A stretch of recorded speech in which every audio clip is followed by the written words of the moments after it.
Meu irmão e minha irmã, bom dia. Que a paz de nosso Senhor Jesus Cristo esteja com você nesta segunda-feira, dia 20 de janeiro. Que você possa levar a paz a todas as pessoas que você encontrar no dia de hoje. A liturgia da Igreja nos oferece a palavra no Evangelho de São Marcos, no capítulo 2, versículos do 18 ao 22, e nos diz assim: Naquele tempo, os discípulos de João Batista e os fariseus estavam jejuando. Então vieram dizer a Jesus: Por que os discípulos de João e os discípulos dos fariseus jejuam e os teus discípulos não jejuam? Jesus respondeu: Os convidados de um casamento poderiam por acaso fazer jejum enquanto o noivo está com eles? Enquanto o noivo está com eles, os convidados não podem jejuar, mas vai chegar o tempo em que o noivo será tirado do meio deles. Aí então eles vão jejuar. Ninguém põe um remendo de pano novo numa roupa velha, porque o remendo novo repuxa, e o pano velho e o rasgão fica maior ainda. Ninguém põe vinho novo em odres velhos, porque o vinho novo arrebenta os odres velhos, e o vinho e os odres se perdem. Por isso, vinho novo em odres novos. Palavra da salvação, glória a vós, Senhor.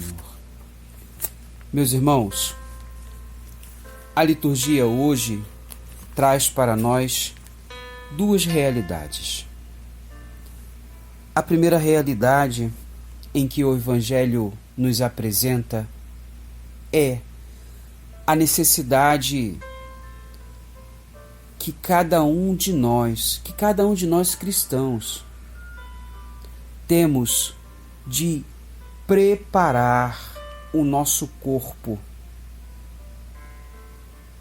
para as coisas de Deus, de preparar o nosso corpo assim como nós preparamos o nosso espírito.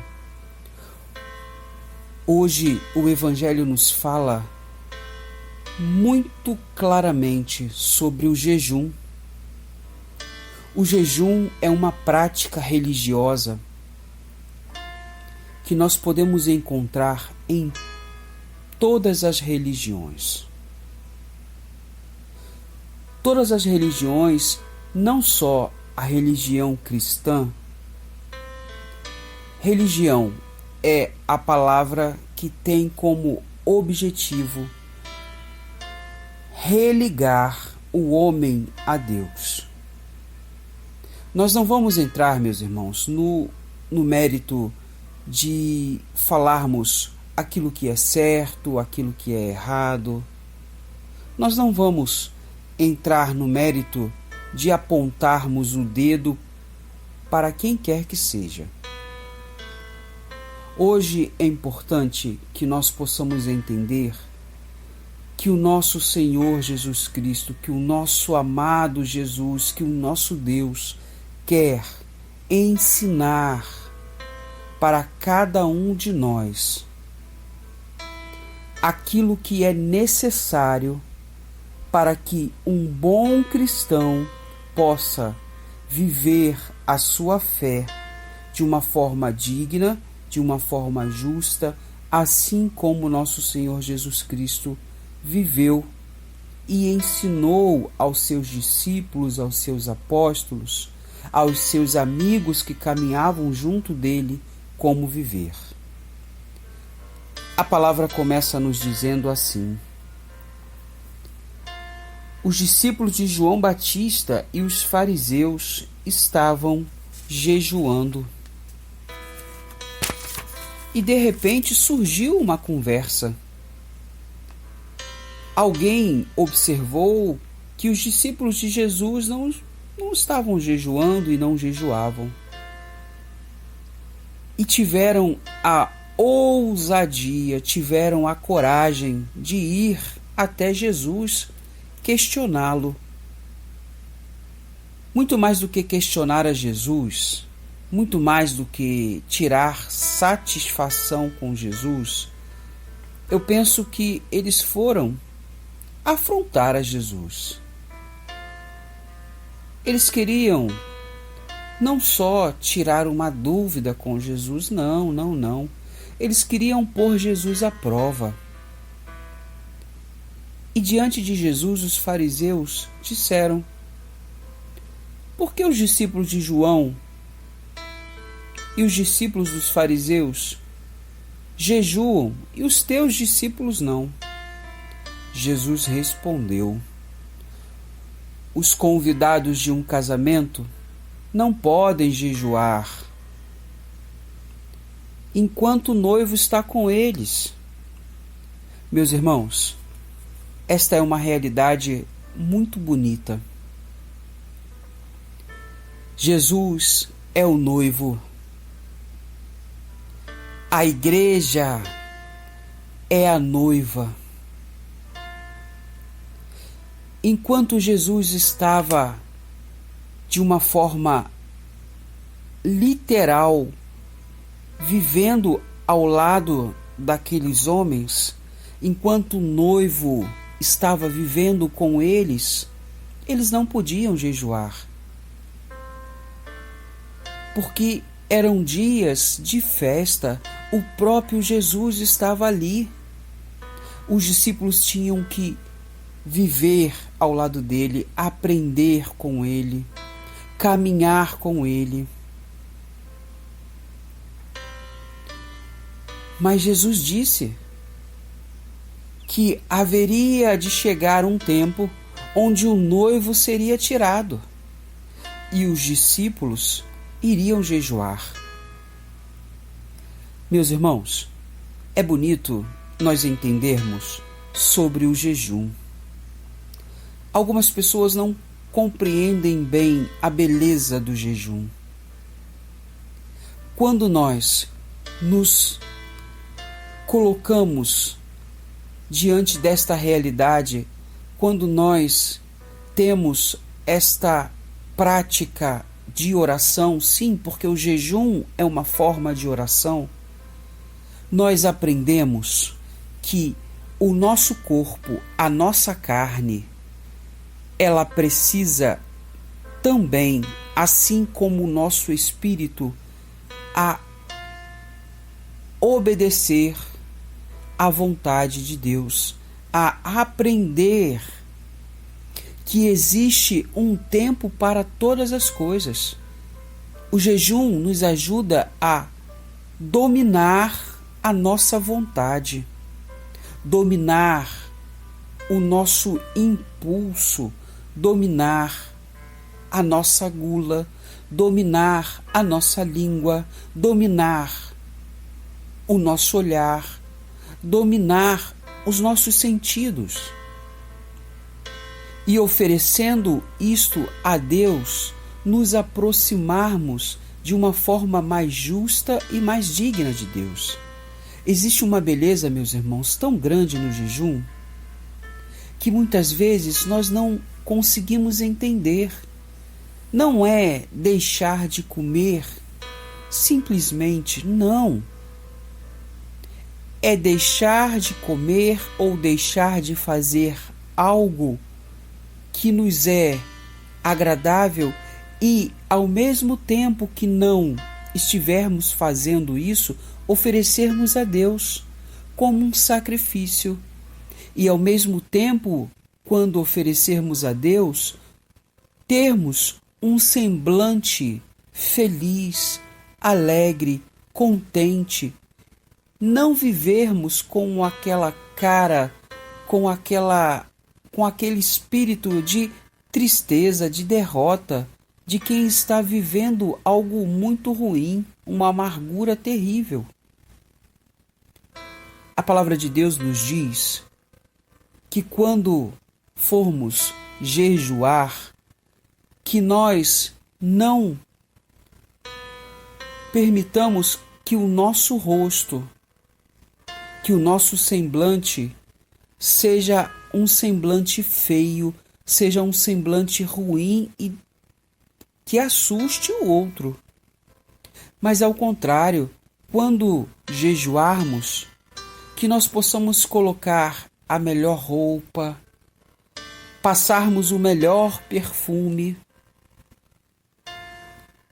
colocarmos em nós um semblante feliz e bonito, pois ninguém precisa saber das suas práticas religiosas. Somente Deus, aquele que vê o oculto do seu coração.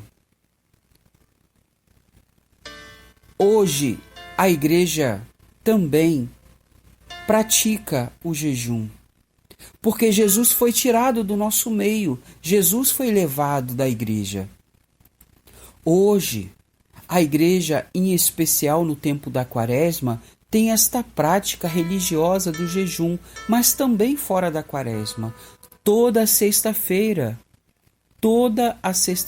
com exceção no tempo da Páscoa, somos convidados a oferecermos um sacrifício a Deus, um sacrifício em uma das nossas refeições, um sacrifício de um alimento. E como seria belo se fosse a carne, deixarmos de comer a carne.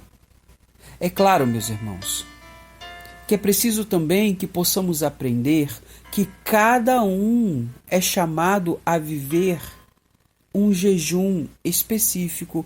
É claro que a idade também da pessoa vai influenciar para que ela possa fazer um jejum de uma forma ou de outra. Mas a igreja é tão bela, é tão sábia, e nós aprendemos isso, que no tempo de Jesus, quando Jesus estava no meio deles, eles não jejuavam. Hoje, Jesus não está mais conosco. Porém, meus irmãos, existe um dia, o dia do Senhor, o domingo, que nós não devemos jejuar de forma nenhuma. É o dia onde não vamos ter esta prática religiosa como hábito, porque é o dia do Senhor, é o dia onde o Senhor caminha conosco, onde o Senhor caminha à nossa frente, onde nós temos que ir à casa de Deus, adorar ao Senhor, bendizer ao Senhor, louvar ao Senhor. O único jejum que nós devemos ter e guardar no domingo é o jejum eucarístico. Aquele jejum onde a igreja nos prescreve que nós devemos guardar 1 hora antes da Santa Eucaristia. Este é o único jejum que no domingo nós devemos fazer. Domingo é um dia de festa, domingo é um dia de alegria, domingo é um dia de nos reunirmos na casa de Deus para adorarmos ao Senhor, para agradecermos ao Senhor por tudo aquilo que Ele nos deu durante a semana e para bem prepararmos a semana que está começando. Jesus continua falando no Evangelho e de uma forma muito bela, de uma forma muito exata. Jesus diz assim: ninguém põe um remendo de pano novo numa roupa velha, porque o remendo novo repuxa o pano velho e o rasgão fica maior ainda. Ninguém põe vinho novo em odres velhos, porque o vinho novo arrebenta os odres velhos, e o vinho e os odres se perderão. Por isso, vinho novo em odres novos. Existe esta realidade e esta beleza do vinho novo.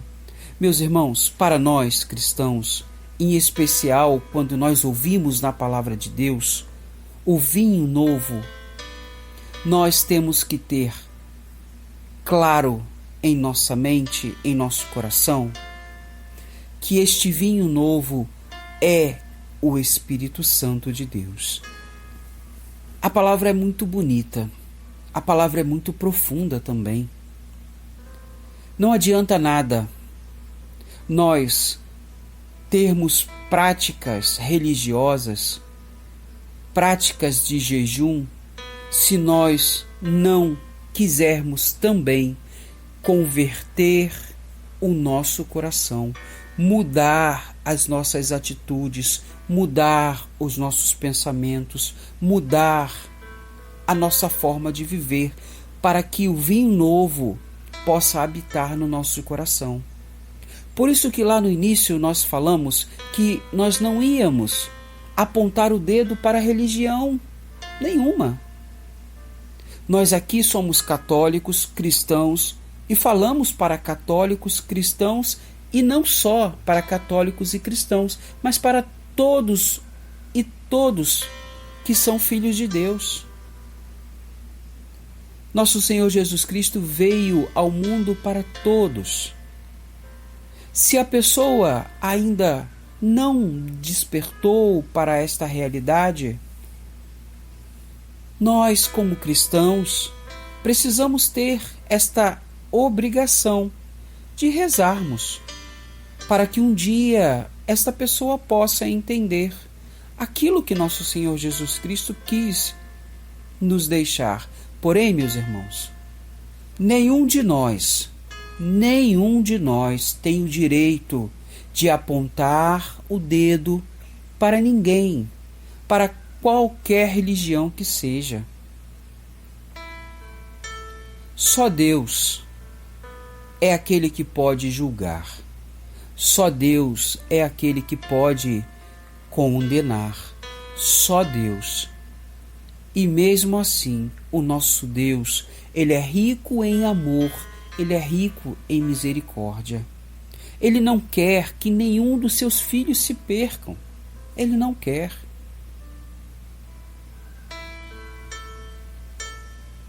Nesta manhã de segunda-feira, precisamos preparar o nosso coração para recebermos este vinho novo, prepararmos os nossos corações com a prática da oração, com a prática do jejum. Precisamos entender que existe uma beleza tão grande naquilo que nós celebramos. Precisamos entender que existe dentro de nós, dentro da igreja, uma beleza tão grande, quando nós nos colocamos diante de Deus para rezarmos, para praticarmos um momento de oração. Meu irmão, minha irmã, a igreja hoje comemora de uma forma muito particular também o dia de São Sebastião. Em particular, nós que somos do Rio de Janeiro, nós temos como devoção este santo. Ele é o padroeiro da nossa cidade. São Sebastião foi um jovem, um homem que viveu lá no século III. Um homem que desde muito cedo ele era muito generoso. Ele recebeu a graça de ser batizado e ele zelou por esse batismo. São Sebastião, ele era soldado e ele vivia no meio de grandes batalhas. Ele vivia no meio de uma realidade diferente, mas ele tinha em sua mente, ele tinha em sua alma algo muito importante, que era a fé em nosso Senhor Jesus Cristo. São Sebastião, ele acreditava que aquela que era filho de Deus, aqueles que eram cristãos, deveriam guardar a fé em todo tempo, em todo momento.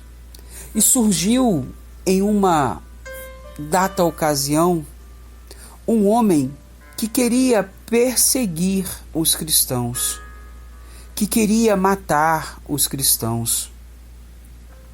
O nome deste homem era Diocleciano, um homem malvado, um homem que queria acabar com a igreja, porque ele adorava outros deuses, ele não adorava a Deus. E São Sebastião se levantou contra ele. São Sebastião defendeu a Santíssima Trindade. São Sebastião não permitiu que este homem falasse mal de Deus, falasse mal da Santíssima Trindade, falasse mal da Virgem Maria. São Sebastião se ergueu para defender a fé. E este homem ficou tão furioso contra Sebastião que começou a persegui-lo, que começou a espizinhar dele, que começou a tentar de todas as maneiras colocar ele numa armadilha, a fazer com que ele negasse a fé. São Sebastião não entregou a fé dele a este homem. São Sebastião não permitiu que isto fosse real na vida dele. Defendeu a fé, defendeu a moral, defendeu a honra de ser um bom cristão. E defendendo a fé e defendendo a honra de ser um bom cristão, São Sebastião foi levado à morte. São Sebastião teve o seu corpo todo ferido. São Sebastião foi amarrado em uma árvore. São Sebastião recebeu flechas em seu corpo para que ele pudesse negar a fé. E ele não negou. São Sebastião experimentou na vida dele também a prática da oração, a prática do jejum. São Sebastião experimentou na vida dele esta realidade de ter o vinho novo dentro de um coração novo. São Sebastião, homem de fé, homem guerreiro, homem capaz de amar a Deus. E a igreja o declarou santo por tantas e tantas graças que pela intercessão dele aconteceram dentro da Igreja Católica. Meu irmão, minha irmã, que você hoje, a exemplo deste homem, deste santo, possa também fazer com que a sua fé cresça e que mesmo que venham pessoas tentar te tirar a fé do coração, que você resista, que você fique firme e que você diga não, que você proclame a quem quer que seja que você é cristão, que você ama a nosso Senhor Jesus Cristo, que você não vai trocar a sua fé por nada e nem por ninguém. Meus irmãos, vamos orar. Pai Santo, Pai querido, nos colocamos nesta manhã de segunda-feira na Tua presença para Te louvar e Te bendizer. Queremos Te adorar, Te engrandecer, declarar que Tu és santo, que Tu és o único Senhor de nossas vidas. Queremos Te pedir que, a exemplo de São Sebastião, que possamos também dar, se preciso for, a nossa vida pela fé, pela defesa do Seu nome, pela defesa da Sua honra, pela defesa da Santa Igreja. Pedimos que nesta manhã o Espírito Santo possa vir sobre os nossos corações que desejam ardentemente se tornarem em odres novos, para que o vinho novo possa vir sobre nós. Pai Santo, Pai querido, tudo isso te pedimos em nome do vosso Filho Jesus Cristo, na força e na unidade do Espírito Santo. Amém. Saiba, meu irmão, saiba, minha irmã, que Deus te ama muito e sente saudades de você. Se você permitir no dia de hoje, Ele pode fazer na sua vida o impossível. Basta apenas que você creia. Se de alguma forma a palavra lhe fez bem, tocou o seu coração, compartilhe ela com quantas pessoas você quiser, para que você também possa ser um evangelizador, uma evangelizadora. Que o Senhor Deus Todo-Poderoso nos abençoe e nos guarde, que o Senhor volte para nós o seu olhar, que o Senhor nos dê a sua paz. Um sincero abraço do seu irmão em Cristo, Márcio Cunha.